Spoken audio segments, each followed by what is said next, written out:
Hello everyone, আমি রিয়া। বহুদিন পরে পেলাম একটা ইনভিটেশন বাড়ির নিমন্ত্রণ। আর অনেক দিন পরে যেহেতু ইনভিটেশন বাড়ির নিমন্ত্রণ পেয়েছি, মনটা খুশি খুশি হয়ে গিয়েছিল। আর এটা ছিল বার্থডে বাড়ি।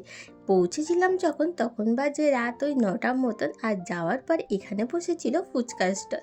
তো প্রথমে গিয়েই আগে আমার সঙ্গে ভাই বোন ছিল, তো একসঙ্গে গিয়েই প্রথমে ফুচকা খেয়ে নিলাম।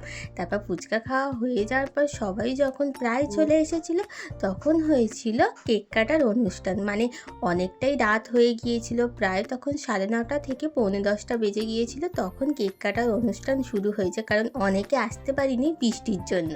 কেক কাটার অনুষ্ঠান আরেকটু দেরিতে হয়েছিল, তার কারণ হলো বৃষ্টির জন্য যে কেকটা আসছিল সেটা দিতে একটু দেরি হচ্ছিল, তাই জন্য অনেকটা রাত হয়ে গিয়েছিল। তো প্রায় তখন 10টার মতন বাজে, তখন চলে গিয়েছিলাম খেতে। আর খাবার মেনুতে কী কী ছিল চলো তোমাদেরকে চটপট বলে ফেলি। তো প্রথমেই দিয়েছিল এগ টেবিল, তারপরে ভাত, ডাল, আলু ভাজা, তারপরে দিয়েছিল কাতলা মাছের কালিয়া, তারপরে ছিল চিকেন কষা, আর সবশেষে ছিল চাটনি, পাঁপড় আর মিষ্টি। অসাধারণ মেনুগুলো ছিল, আর এই গরমের জন্য তো খুবই সুন্দর। আর সবশেষে আরেকটা জিনিস দিয়েছিল, সেটা হলো আইসক্রিম। তো এটা খেলে তো গরমকালে মনটা একদম ভালো হয়ে যায়। তো আজকের মিনি ব্লগটা এই পর্যন্ত। টাটা।